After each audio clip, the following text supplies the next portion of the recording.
Sa video na to, pag-uusapan natin is all about freelancing. Konting tips, advice, insights about sa freelancing dito sa Pilipinas. Tip number 1, manage your time. Sobrang importante na magaling ka mag-analyze, mag-organize, and mag-materialize ng schedule. Ito yung routine ko every morning. Pagkagising ko, mag-check na agad ako ng emails, lahat ng communication platform na related sa work. Of course, titingnan ko na agad kung ano yung mga kailangan ko gawin for the day. Ipa-plot out ko na yan. Gagawin ko na siya ng schedule. Gusto ko napa-plot out ko lahat yung gagawin ko to the dot. And malaking part of that siguro is yung skill na kailangan kaya mong i-gauge yung sarili mo. So that's tip number 2. Kailangan alam mo yung totoong kakayahan mo, realistically kung ano yung kaya mong gawin. Kasi if not, kahit anong galing mo kumuha ng client, kahit anong dami mong racket, kahit anong dami mong work, kahit anong ganda ng work mo, if you overpromise and underdeliver, hindi ka tatagal sa freelancing. So kung sinabi mong kaya by the end of the day, deliver on or before. Ayun, and yun nga, skill-wise din, kaya mo bang gawin to? Siguro papasok din dito yung ikatlo kong advice or tip is maging synchronized kayo with your machine. Freelancers kasi are expected always to work without having any trouble sa machine. Sidetrack tayo ng konti. Ito yung difference ng corporate world sa freelancing is ikaw lahat. Wala kang IT na tatawagan, wala kang finance na magko-compute ng salary mo or what.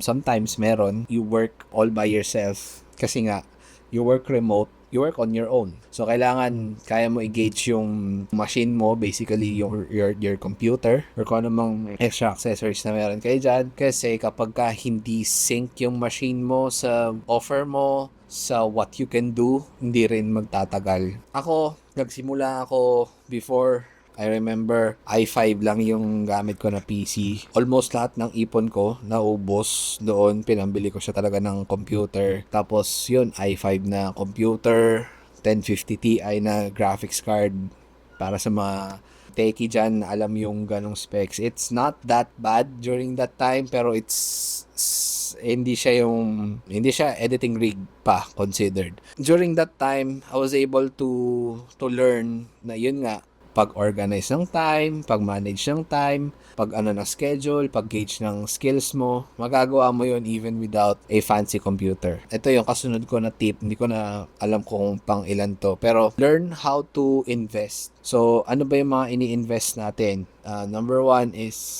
time. Number 2 is your machine pa rin. Marami akong kilalang freelancers na, especially sa video editing community, ang baba nila sumingil. I don't even know how. Siguro, yun nga, kailangan. Pero wala kasing growth if you don't invest on your machine. Advice ko din dun sa mga talagang wala pang experience, fresh grad pa, and you need to work. Work muna for a corporate job.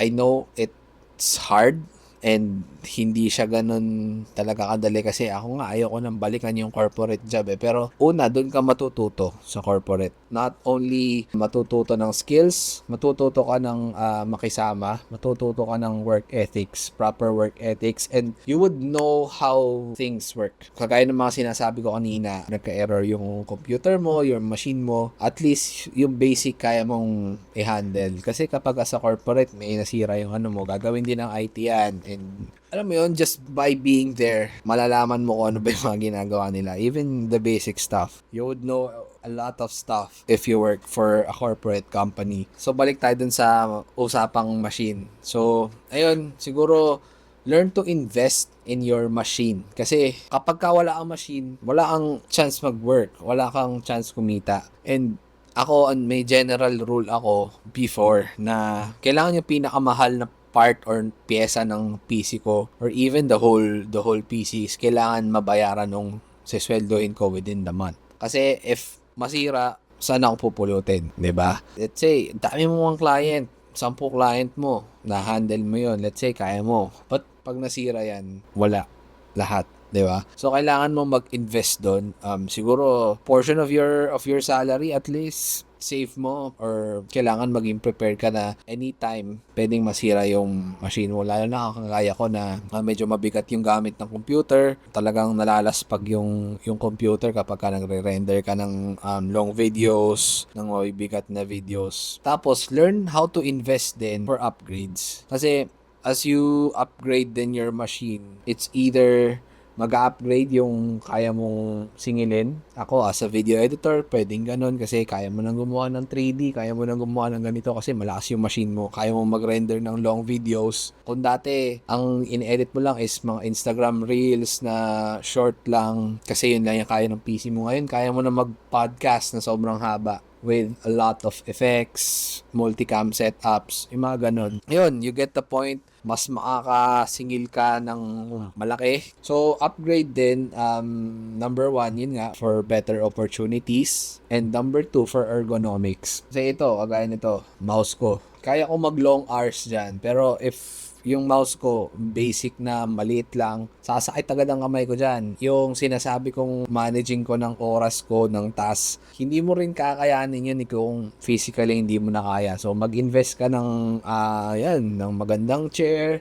Ito, kung editor ka, mag-invest ka ng magandang speakers, ng magandang headset, headphones, para hindi naman masakit lagi yung tenga mo. Mag-invest ka ng light bar para hindi masakit sa mata. Invest ka ng magandang monitor, na magandang kulay ng monitor. Mag-invest ka ng extra monitors. Yun, mga ganong bagay. Tingin ko hindi siya luho. It's a form of investment. And as a freelancer kasi, parang business ka na rin eh. Business ka na minamanage mo rin yung sarili mo and ang product mo is yourself. So, kailangan meron ka ding upgrades. No? Ayun, learn how to appreciate your machine. Learn how to upgrade for better opportunities and for ergonomics. Siguro yung next advice natin, medyo mixed emotions dito. Ito, mga nakikita ko kasi sa mga Facebook groups, sa mga freelancing communities, sa Reddit, kung ano-ano pa. Talagang may isang word lagi na ginagamit ang mga freelancers, which is yung upskill. I'm not against it totally, pero sa akin kasi, hindi sa nakasurvive ako almost 7 or 8 years na ako sa freelancing nang hindi ako nag-upskill, hindi ako kumukuha ng kahit anong course na by nature, by curiosity, technically nag-upskill ako. Like say for example, I know this trend, paano ko ba gagawin to? Let's say sa Photoshop, paano ko ba gagawin to sa Premiere? Paano ko ba i-animate yung ganito? Meron akong idea pero hindi ko kayang gawin. Paano ko ba to i-animate? Alam mo yun, yung basic YouTube lang. Pero yung sabi mong mag-aaral ako, kukuha ako ng course. I've never done that even once sa buong freelancing career ko. And thankfully, surviving naman. Hindi naman ako sobrang ganun ka successful pa, pero hindi rin naman kulelat. Siguro, meron lang akong misconception about upskilling. Ang dami ko kasing nababasa, naririnig sa mga communities na kailangan mo mag-upskill para makakuha ka ng client or para makakuha ka ng mas magandang client or para makakuha ka ng mas maraming client, basically. Pero sa akin kasi, it's not yung number of skills na kaya mong gawin. Sa akin kasi, it's the quality of skill that you have. I'm sorry kung merong matatamaan or merong ma-offend. It's not my intention, pero kasi yung upskill, usually nakikita ko siya sa mga VA. So VAs kasi, or yung virtual assistants, they are generalist. Ang recommendation ng iba is for you to upskill and upskill and upskill and upskill na wala nang katapusan. I'm not against the idea of you learning new things. Lalo na if yun yung kailangan ng role, yun yung Pero kasi, marami na sa atin yung gusto mag-freelancing just because. Minsan nawawala na yung passion. Dollars daw ang kita, nasa bahay ka lang, hindi ka na magko-commute, so on and so forth. Yun yung just because mindset. Wala na sa atin yung, say for example, ako, umalis ako sa corporate ng video editor. Pag freelance ko, editor pa din ako. So marami sa atin na talagang kailangan nila ng maraming skills para they would stay relevant, hindi sila mawawala ng clients. Pero kasi, ang against ako is yung process. Kung nagwo-work sa iya, nag-enjoy ka, okay lang. Pero kung kaka-upskill mo, kakahabol mo sa ibang tao na kailangan kaya ko to, kailangan kaya ko to, kailangan kaya ko to. If naboburn out ka na dun sa process, ako mas i-advise ko sa'yo na, say for example, video editor ka, masterin mo yung discipline na video editor ka. Hindi yung mamasterin mo yung real estate lang na kaya mo lang gawin, speed ramp, color grade, ganun lang. Walang storytelling, walang, alam mo yun, walang composition. So, ibig ko lang siguro sabihin is, instead na mag-hyper-focus ka sa isang niche and then kailangan mo lahat ng ganito, master mo. Siguro, masterin mo yung discipline. Siguro, as a VA, masterin mo yung discipline ng pagiging VA. Ano ba yung pinaka-essence ng pagiging virtual assistant? Ano ba yung mga core skills na meron ka? And ano ba yung kaya mong i-offer? Ang freelancing kasi is you're offering a solution sa client or dun sa kung sino man pinagtatrabahuan mo. You're offering a solution. Hindi ka sorry baka may matama, hindi ka nag-offer ng labor. Huwag kayong masyadong maniwala sa mga guru, coach, mentors out there na sasabi na mag-upskill kayo, ganito. Most of the time, it's either nagpapabayad sila para mag-coach or mag-mentor, or ikalawa, agency owner sila. Unahan ko na kayong lahat, hindi po ako ganun. Hindi ako agency owner, wala akong binibentang tutorial, wala akong Gumagawa lang ako ng content ngayon. Siguro to give advice and to give some insights about kung ano yung nalalaman ko, and who knows, baka may matulungan tayong tao and baka meron tayong matouch na certain individuals sa mga pinagsasabi ko. Yun nga, since freelance pinag-usapan natin, huwag kayong masyadong maniniwala sa mga ganun. Yun nga, most of the time, nagbebenta ng course, most of the time, nagbebenta ng coaching services, mentoring services, agency mismo. Madami akong nakikita ng mga agency na mga content nila about sa kailangan marunong ka magganito, kailangan marunong ka nito. Bakit? Kasi yun yung qualifications nila sa, 'di ba, sa agencies nila. And they would reel you in, then papasawrin ka na mababa. I don't have anything against sa mga agency owners. Marami dyan, may mga core values sila na nakakatulong kami, ganito, ganyan. Which, ako kasi hindi ako masyado naniniwala doon. Business is business. Mas kumikita sila kaysa sa inyo. I've worked for multiple agencies na rin before. Until now, I'm engaging with agencies. Pero, etong gusto kong tandaan nyo pag sa mga usapang agencies, middleman, they are earning so much more than you are. Bigyan ko kayo ng figures. Say, for example, hindi ito exact figures pero say, for example, sumasahod ka ng $1,000 or 1,500. Yung agency or yung middleman is earning times 2, times 3 noon. Kinikita mo. Maybe they're earning $5,000 a month as a retainer just to keep working with you. Maraming ganun. Di ko sinasabi na exact figures yun, pero may mga ganun. I have nothing against agency owners, middleman. Kasi ginagawa ko rin naman yun, pero ako yung kumikita ng maliit kaysa dun sa hinahire ko or something. Like, if meron ako yung outsource na trabaho na, say, $15 per hour, yung binabayad sa akin, babayaran ko siya ng $10 per hour. Sometimes even more, plus bonus. Lalo na kapag natapos niya agad. Kasi, sa akin kasi mas valuable ang time kaysa sa pera. So, kung di ko na siya iintindihin for a certain, okay lang, bigay ko na yung bonus. Okay lang kahit wala akong kitain. Kasi, kumita pa rin ako in the form of connections. So, yun yung next kong advice sa inyo is yung connections, yung referrals. I'm proud to say and I'm happy to say na hindi ako nag-apply na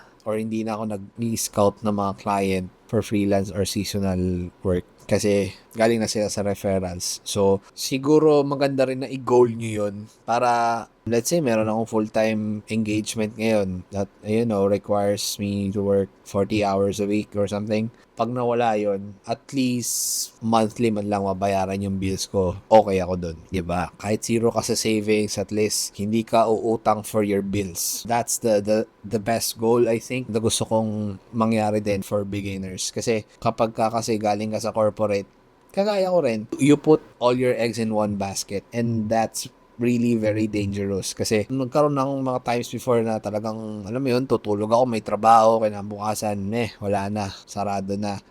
I realized that blah blah blah blah, my business coach blah blah blah told me na ganyan and ilang beses ko lang narinig yan. You have to be ready for that. Kasi wala naman nag-govern na entities sa mga contract. Kaya ako, hindi ko na masyado pinagtutuunan yung contract. Maliban na lang kung talagang, alam mo yun, it's very high profile yung client, yun, kailangan maging ready ka doon. Yun yung next kong advice, the instability. A lot of freelancers kasi, they have multiple jobs, they have multiple clients to battle yung instability. Yun yung number one na nakaaway mo kapag freelancer ka. Pag kasi freelancer ka, di ka protektado ng gobyerno ng Pilipinas kasi yung engagement mo, typically naman kasi mga freelancers dito working from I'm talking about the same circle na meron tayo, which is mga international na clients. You're not protected by any laws, sadly, when it comes to correct me if I'm wrong, pero as far as I know, pag nag-terminate ka, wala kang habol. Marami na akong mga nabalitaan and na-witness mismo na mga Filipinos na ninakawan nila yung mga international clients nila, and walang magawa yung mga international clients nila kasi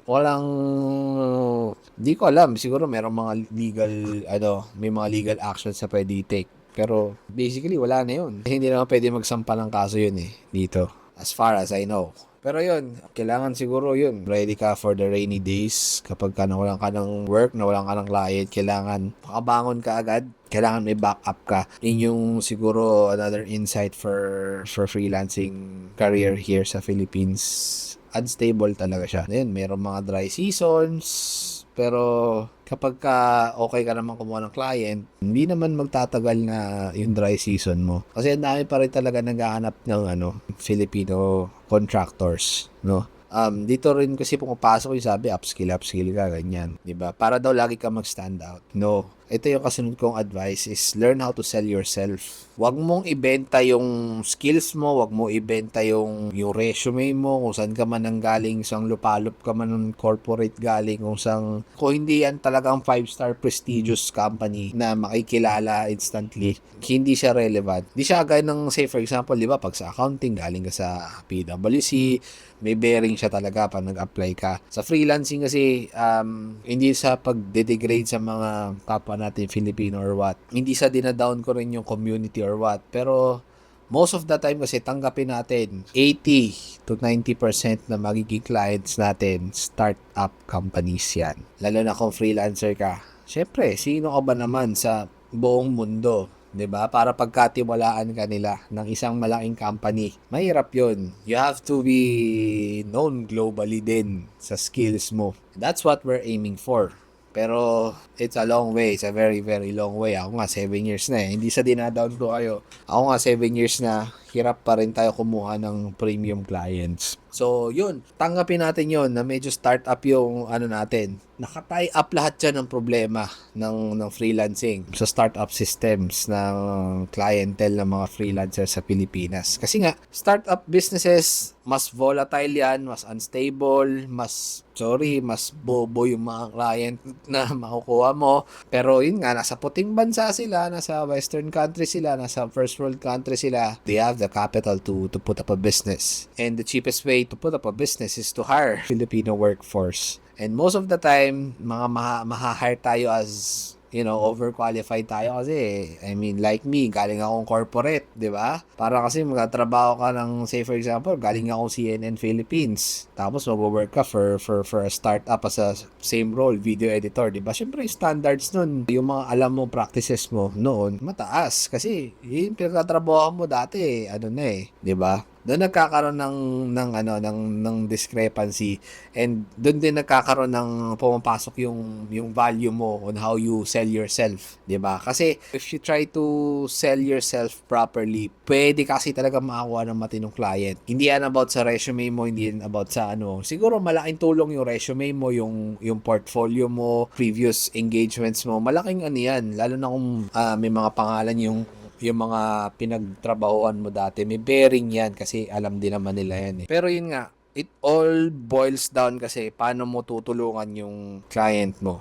Whether malaking company yan or maliit. I've had malalaking clients na rin na siguro yung size ng company nila more than 100 na. Parang tae lang ako doon kasi bukod sa offshore ako, sobrang laki pa ng company. Paano mo sila tutulungan? Even kahit ganun kalaki yung company na tae ka lang, paano mo sila matutulungan? How can you use your skills in a smart way to help them. Hindi mo kailangan i-enumerate yung skills mo na marunong ako maganito, marunong ako maganito, marunong ako maganito. Kasi it all boils down to relevant ba yan? Yan ba yung hinahanap nila? If that's not what they're looking for, if that's not what they need, iba yun ha, magkaiba yun ha, looking for and what they need. Makuha ka man, magkakaroon pa rin ng disconnect about sa role mo and kung ano talaga yung kailangan ng client. So the next tip kasi is always research on your client. Pag meron kang discovery call, meron kang interview, meron kang kung ano man, inimbitahan ka lang mag-call kahit simple chat lang sa LinkedIn, di ba? Meron mga mag-chat sa inyo minsan na, I saw your profile on LinkedIn, blah, blah, blah, blah. Make it a habit na mag-research kayo about doon sa taong yon. Well, number 1, alam nyo, scam ba yan? Number 2, and ito yung main purpose is, kailangan alam mo kung sino sila, anong ginagawa nila, para matulungan mo sila. And ako para siguro dagdag confidence din na may credibility sila is alamin mo kung paano kumikita yung company nila. Kasi kung alam mo kung paano gumagawa ng pera yung company, mas makakapag-isip ka ng solusyon or ng ways to help them earn more or earn steadily, or magkakaroon ka ng ability to apply your skills kung paano mo ita-troubleshoot yung problema nila, paano ka makapagbigay ng solusyon even if they don't even know the problem yet. So, yun yung advantage kapag ka nag-research ka sa company, kapag ka alam mo kung paano sila kumikita, paano sila nag-ooperate, tuwing kailan ba sila nag-hire, tuwing kailan sila nagtatanggal. Kasi kapag ka alam mo yung mga bagay na yan, mag-gauge mo kung, 6 months engagement lang itatagal ko dito. Kasi alam ko na to, yung scale ng company niya, ganito lang kaliit, yung operation niya, ganito lang, or say for example, naka-base yung kinikita ng company niya sa isang certain na bagay na sobrang unstable. Let's say, nag-hire siya ng 10 tao kasi meron siyang 10 client. Pag yung 10 client na yun, nag-cancel, saan pupulutin yung 10 taong hiner niya? Diba? So, yun yung principle. Kailangan alam mo yun bago ka mag-engage sa isang client. Hindi yun ganun kahirap alamin kasi kung hindi mo man siya ma-research, pwede mo siya itanong right away. Wag kayong mahihiya magtanong kasi number 1, hindi siya masamang bagay. Positive pa nga siya kasi shows that you're interested. Parang meron kang genuine concern kung paano mo sila tutulungan. For it to happen, kailangan tanungin mo kasi kung hindi mo talaga alam, tatanungin mo and at some point in time, kailangan mo siyang tanungin. Kasi kapag hindi mo siya tinanong, magiging yes man ka, doon papasok yung sinasabi ko na magiging labor lang tayo. Kaya iba, takot na takot mapalitan tayo ng AI, ganyan. Kasi nga, the way they engage with the client, kung paano sila magtrabaho is para silang robot. Labor lang sila, which sad to say, kayang-kaya talagang alisin ng tao kung ang trabaho mo lang is mag-set ng appointment, mag-document ng calls, mag-ganito, ganyan. Ang dami na nating AI software na pwedeng gawin yan. Kung meron kang basic knowledge kung paano gumagana yung business ng boss mo, magkakaroon ka ng mga solutions na hindi kayang i-offer ng AI. So, isa pa yung advantage na kung bakit kailangan mo talagang pag-aralan yung client mo ng mabuti. Kasi, marami ng AI dyan, marami ng ganito. Guys, sa video editing, dami na yan. Multimedia artist, graphic design, kaya mo na nga mag-design ngayon gamit ang prompt ChatGPT lang, sabihin mo, mag-design ka ng ganyan, mag-design ka ngayon, mag-drawing ka ng ganyan. Kahit anong work yan, kahit mag-VA ka, kahit mag-web developer ka, ayun, siguro, kailangan din talagang gawin yun regardless kung mag-a-apply ka pa lang, mag-hire ka pa lang, discovery call pa lang, or nag-work ka na. Continuously learn about their business. Ako kasi, ito ang secret ko always kapag mag-engage ako with a client. Ang goal ko is once I step in the business or the company or once mag-engage na ako sa client, ang goal ko is parang hindi tatakbo yung company pag wala ako. Yun ang secret ko. Hindi ko siya kaya ituro overnight, hindi ko siya kaya ituro in any way, pero make it a habit. Kapag papasok kayo sa company, hindi ko sinabing magpabibo kayo, maraming magagalit sa inyo yan. Hindi ko sinabing magpasigat kayo. Ang sinasabi ko is make it so na pag umalis kayo, mapipila yung company. And make it so na alam yon ng pinakamataas na tao na pwedeng makaalam. Kasi pwede mo gawing leverage yun. Pwede kang request ng benefits, request ng flexi time, mag-request ng additional leaves, request ng higher rate basically. Maganda continuously learn about the business. Not only does it serve you well kapag mag-work ka, but it serves you well din kapag ka nandun ka na sa posisyon na kaya mo silang iwan kasi someone's offering a job.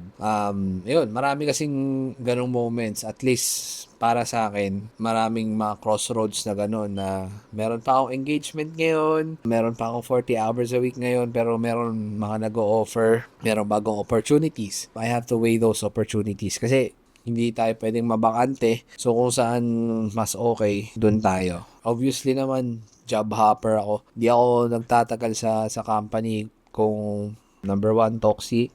Number 2, walang growth. Number 3, walang challenge. If there's better opportunity, I would almost always grab it. Kasi sayang and there's nothing permanent in this career. Kahit pa malaking company na yung mga nakuha mo. Kasi ang problema dyan is offshore tayo. Mabilis tayong tanggalin, mabilis tayong i-dispose. That's the sad and harsh reality of freelancing. Na kailangan natin tanggapin na soon as matanggap mo yan, the better. Kasi kaya mong gawa ng paraan, learn ways to mitigate yung ganong scenario ng freelancing sa Pilipinas. No? Dito, matetesting kasi yung ability mo to survive. Hindi ko sinasabing mas madali sa corporate. Mahirap din siya. Sobrang hirap niya. Alam ko yun kasi galing ako dun. Pero, yun nga, sa freelancing, kasi as opposed dun sa usual na paniniwala natin, pag freelancing, nasa bahay lang yan, pindot-pindot, walang commute, madali lang. Mahirap siya. I mean, hindi siya mahirap na mahirap talaga, pero hindi siya madali. Yun ang masasabi ko. Mahirap siya, pero kaya mo siyang masterin. Pero never mo siyang masasabing madali. Kasi nga, meron kasi talagang instability sa freelancing world. So, doon pa lang nagiging times 2 na yung burden niya sa isip mo. Lalo na kapag ka nagkaroon ka ng experience na, yun nga, kinabukasan, tanggal ka na sa trabaho, o kaya naman, meron mga clients na ang tagal magbayad, ilang beses mo na siningil, di pa nagbabayad. Meron na rin akong experience na tinakbuhan ako ng client, meron pang pending na invoice, nag-delete na agad ng email or na Slack account, mga ganun. So, halo-halo yan, which is hindi siya mangyayari sa corporate world. Kaya lang, yun nga, sa corporate world, titiisin mo yung commute, titiisin mo yung titiisin mo yung mga toxic mong katrabaho, mga chismis, ganyan, titiisin mo yung maliit na sweldo, titiisin mo yung walang promotion, walang growth. Hindi ko sinasabing ganun lahat yung company, depende pa rin siguro yan.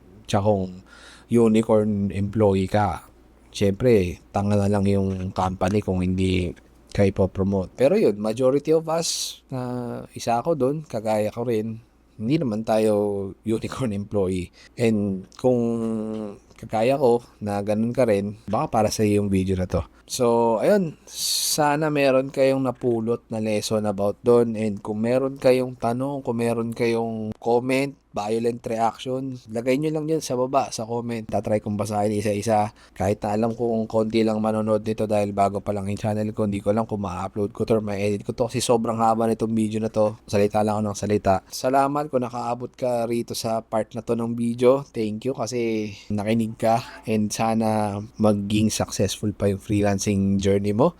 Ayun, salamat sa pakikinig.